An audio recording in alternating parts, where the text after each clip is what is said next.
Hello everyone, welcome to explanation. So आजको भिडियोमा हामी escape sequence formatted unformatted input output chapter that is chapter 4 को continuation नै हो। यसमा हामी चाहिँ स्पेसली व्हाट इज स्पेस सिक्वेन्स र यसको रिलेटेड हामी कोर्सहरू चाहिँ गर्छौँ। सो व्हाट इज स्पेस सिक्वेन्स चाहिँ स्केप सिक्वेन्स भनेको it is a sequence of characters that begin with backslash है ल के भन्छौँ हामी ब्याकस्ल्यास। हरेक स्केप सिक्वेन्स बिगिन हुनु भनेको ब्याकस्ल्यास यो सिम्बलबाट हुन्छ।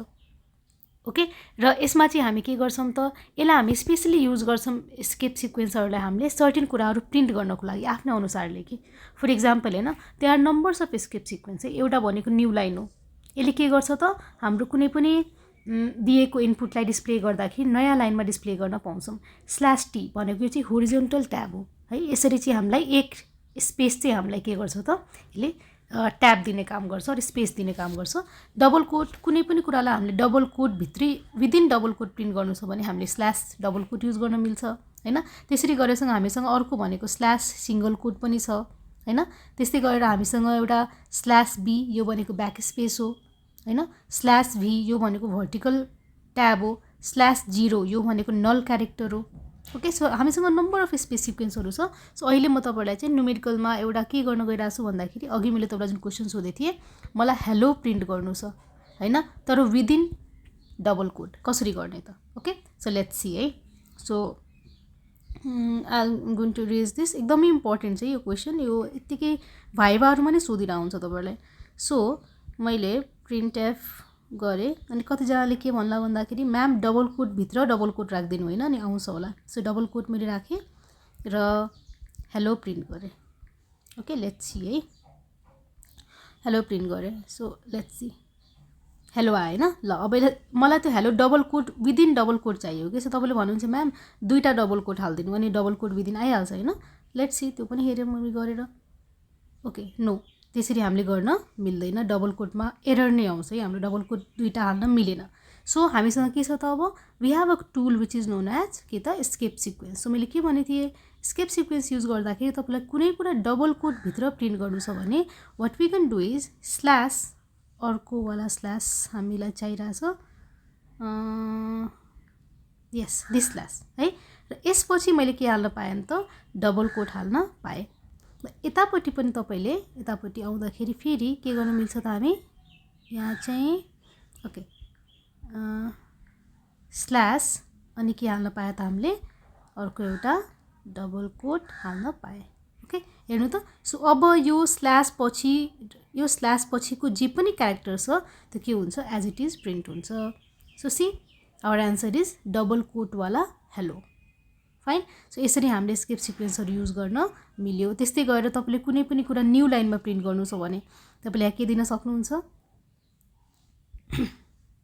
हेलो अनि यहाँ चाहिँ तपाईँले के दिन सक्नुहुन्छ you can give slash N. Okay, and after that if you print here print F okay world.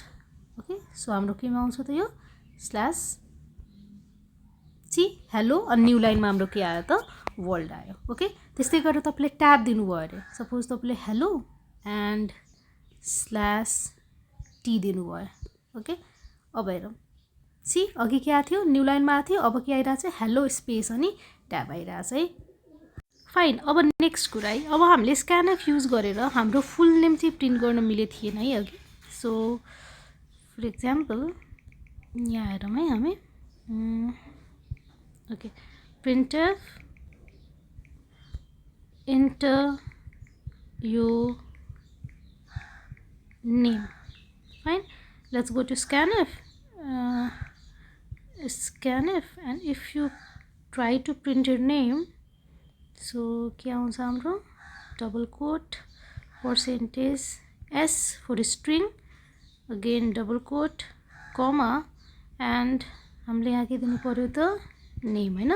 अब तपाईले भन्नुहुन्छ नि म्याम खोइ त हामी यहाँ चाहिँ हामी डिक्लेयर गरेको variable. So let's declare our variable char name. यसको साइज कति हुन्छ 10। फाइन। सो आई होप अहिले चाहिँ ठीक छ हैन। सो रन गरेर हेरौँ हामी run, enter your name. So let's enter our name, Ram and Prasad. Enter. Oh, sorry. What happened? मैले फेरि यसलाई प्रिन्टै गरेन है, त्यही भएर printf.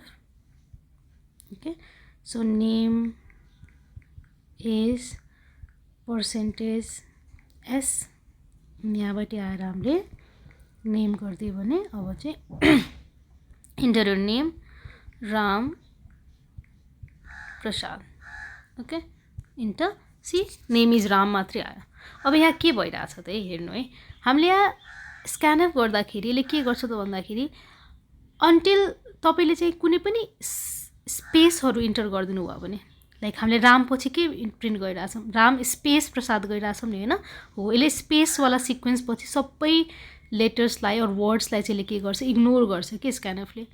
ओके, सो यसलाई हामीले कमान्ड दिनुपर्छ के. कस्तो कमान्ड दिनुपर्छ भन्दाखेरि यहाँ हेरौँ है. इफ तपाईले यसमा ब्रेक ब्र्याकेट भित्र पावर सिम्बल छ कतै, पावर एकैछिन है. ओके, सो यसमा हामीले के दिनु पर्यो भन्दाखेरि %s को ठाउँमा if you get break bracket भित्र एन्ड पावर एन्ड अघिको हाम्रो स्ल्यास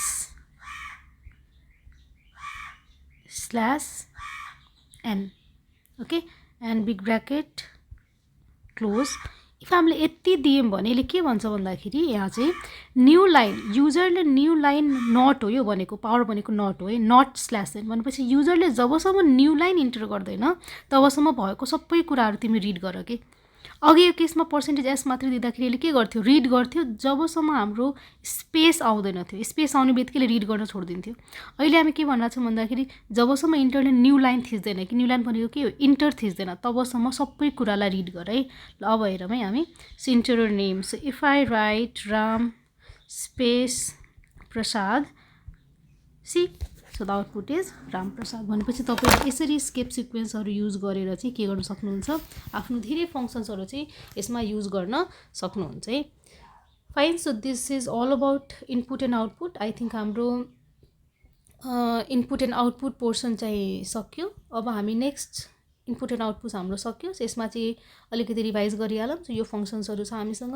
अलवेज हैन, अलवेज म्याच र specifier with a variable type. For example तपाईले माथि चाहिँ इन्ट नम गर्नुभएछ भने तपाईको स्पेसिफायर %g नै हुनुपर्छ. यसको लागि तपाईले %f युज गर्न सक्नुहुन्न है. Fine. So if you have any questions or anything I need to execute for you, please मलाई कमेन्ट गर्नु होला. एन्ड प्लिज भिडियोलाई लाइक गरिदिनु होला. And please give your comment in my videos. Next I will try to cover, next च्याप्टरमा लिएर आइरहेको छु तपाईहरुको लागि चाहिँ कन्ट्रोल स्ट्रक्चरहरू. यसमा हामीले थ्योरी गर्छौं र एकदमै धेरै प्रोग्राम्सहरू गर्छौं. सबै प्रोग्रामको algorithm and flow chart with है. र यो भिडियो भन्दा अगाडि म तपाईहरुको लागि चाहिँ PYQ क्वेशन्सहरू लिएर आइरहेको छु. भनेपछि प्रिभियस इयर क्वेशनहरू कस्तो क्वेशनहरू आउन सक्छ, या यो यतिको च्याप्टरबाट कस्तो क्वेशनहरू बन्छ होला है हाम्रो. So I will come with that video. Till then stay safe and thank you.